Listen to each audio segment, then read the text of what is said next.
Power begins from within. If you're aware of who you are, if you're aware of what you're good at, what you're not good at, if you're able to see how emotions kind of govern your life, if you can learn what your weaknesses are and how to control them, you can't ever get complete control, but awareness is almost enough. Slowly through this process of knowing who you are and understanding other people and how they operate so you don't make stupid mistakes in life, you can increase that little tiny margin more and more and more, and you will be a person of power. Law number 1 in the 48 Laws of Power is called never outshine the master. And almost every single person in the world has violated that law, myself included. Basically how it works, you're so eager to impress your boss or whomever in your new job that you try so hard that you make him or her feel insecure. Like maybe you're younger and better than they are, and because of that, you're fired, or something bad happens to you, and you never know why. Do you think meditation is allowing you to make more interesting connections because of the quiet? Yes, I mean, I'm not going to go too deeply into this. It's a theory of creativity that's not my own, but that I use a lot in mastery. And basically the idea is that ideas are generated in the unconscious. They're not generated consciously. Your conscious mind is very limited what you can hold in your memory. Right. But unconsciously, in your subconscious, when you're asleep, when you're dreaming, the mind is filled with thousands upon thousands of ideas and things that are there, that are lingering there. And connections are being made all of the time. And occasionally those connections float up to your conscious mind, and you have a brilliant idea about how to do something. 1 out of 10 people are like great manipulators. And there just takes one person and they can ruin your life. We were born with this natural talent. Every single person is born with this talent for getting inside the minds of other people. It's something that you're not even aware of. How do they need to conceive of that? To what end are they using that skill to make their own dreams come true? First thing is, you're not aware of this power that you have. You're walking around in life, I'm not critical because I'm the same, sort of sleepwalking. You're inside hearing your own thoughts day in, day out, like a continually, circling loop in your head. And you're not aware of the fact that if you stop that and you look at other people, a world opens up to you. So what's the first component of that world? Nonverbal communication. 95% of what really matters in communication between people is not through words. Words are used to deceive you, to disguise what people are really thinking. What are just a step or two that they can take down that path starting today? The first thing to understand is the most important, and that it is a skill. If you want to play the piano, you can't just sit down and suddenly play. You've got to practice it. You've got to practice it every day. And if you practice an hour a day, you're going to get better at it. Why are children able to learn and an adult can't? The reason is children don't think that they're superior. They don't think that they already understand the world. They're this small. They're weak. They're defenseless. They have to learn or they're going to die.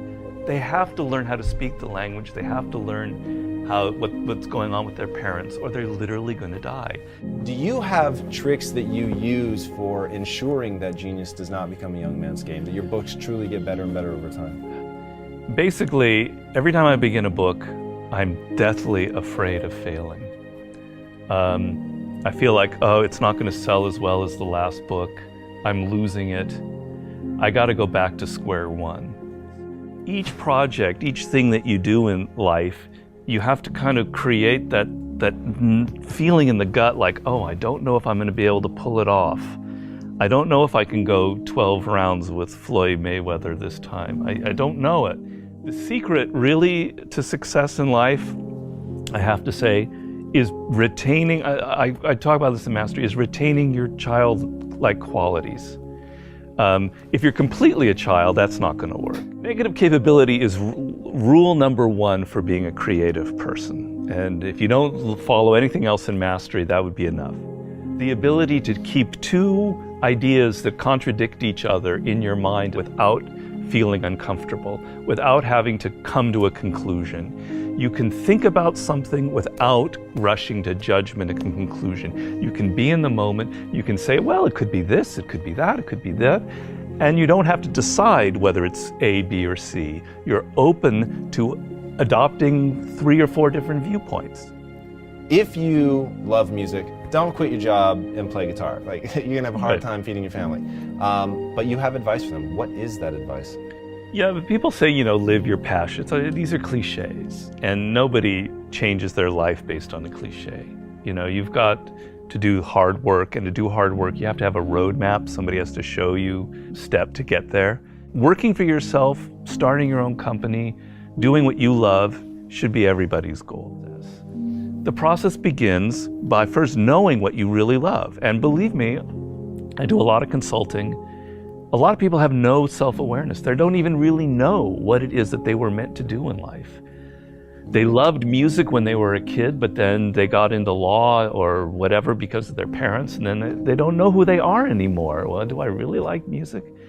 You got to go through that process first of figuring out what it is that really connects to you in a deep, visceral way, what you loved when you were a kid, what still excites you.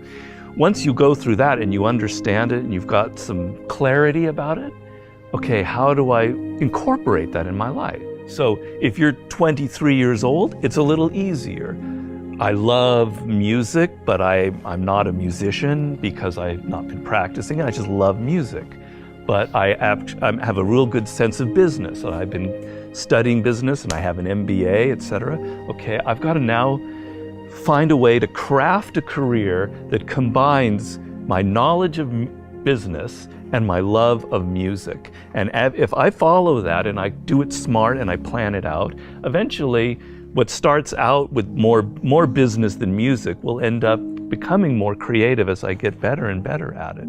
How do you prepare somebody to survive that initial stage of boredom and pain? Well, pain is great. You've got to embrace pain. Pain is pleasure.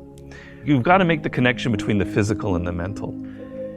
Well, you know that when you're exercising, when you're running or you're working out or whatever, it hurts, but it leads to something pleasurable. You have to be able to translate that to mental things. And if you make that switch in your mind, it is mind-blowing what can happen to you. Who are the most messed up people in the world? Spoiled kids. Kids who are given everything, who have a rich father or mother and they don't have to work or try. They are the most messed up people you'll ever meet. Each person, I make this point in Mastery, is born unique. And it's kind of one of those cliches. Yeah. But there's science to it. The science is your DNA will never be repeated. The way your brain is wired will never be repeated. Your experiences in life, you're one of a kind. And it's an amazing thought if you think about it. Of all of the billions of humans that have lived and will ever live, there will never be anybody who is wired like you are wired. And the problem in life is as you get older, you can become more and more like other people. You spend a lot of your time thinking about what other people like, and you're not aware of what you like. You go into careers because you listen to other people. If you look at all of the brilliant people who've succeeded in life, if you look at a Steve Jobs, you look at an Elon Musk, etc., there's nobody else out there like them. You're never going to be able to pinpoint one other person like them. They are completely unique, and those are the people that end up having power in the world. So if you're going to be able to create that website, that blog, that whatever it is, that startup that is different, that has its own niche and reflects you, something good will happen from it. Control people's perceptions of reality and you control them. It's a great military strategy. Comes from the great Colonel Boyd, who invented what's known as the OODA loop. And he came up with the OODA loop, which means orientation, observation, decision, action. You have to observe what is happening, orient yourself into the context of it, decide what you need to do, and act. We want to believe that there are shortcuts to success. We want to believe we can take a drug or we can do something that'll make it quick and easy. But the truth is, it takes grit. It takes persistence. So it's hard to understand what could happen to you in 10 years in a visceral gut way of what it means to have failed in life.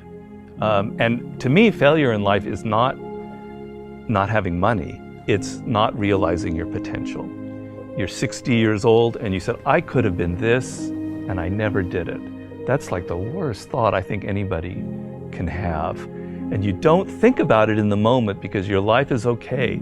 But you've got to wake up and understand that there's an urgency here, and that if you're not practicing something now, if you're not aware, if you don't have a path towards something better, you're rotting on the vine, and that day of reckoning will come at some point, and it will be painful. You're not going to feel it suddenly, it'll be slow, but it'll come and it won't be good.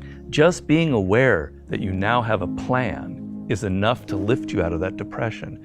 Okay, I'm working at Burger King, but I know I'm going to get to this community college and get a degree here after I save enough money.